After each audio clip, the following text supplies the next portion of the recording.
اعوذ باللہ من الشیطان الرجیم پناہ مانگتا ہوں میں اللہ کی شیطان مردود سے.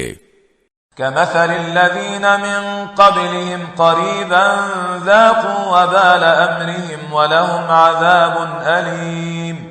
ان کی حالت ان لوگوں کی سی ہے جو ان سے کچھ ہی پہلے اپنے کرتوت کا مزہ چکھ چکے ہیں اور ان کے لیے دردناک عذاب ہے. كمثل الشيطان إذ قال للإنسان اكفر فلما كفر قال إني بريء منك إني أخاف الله رب العالمين.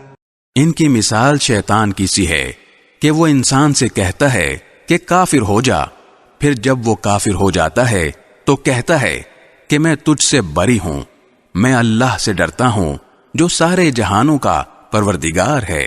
فكان عاقبتهما أنهما في النار خالدين فيها وذلك جزاء الظالمين. چنانچہ ان دونوں کا انجام یہ ہے کہ وہ دونوں دوزخ میں ہوں گے جہاں وہ ہمیشہ رہیں گے، اور یہی ظلم کرنے والوں کی سزا ہے.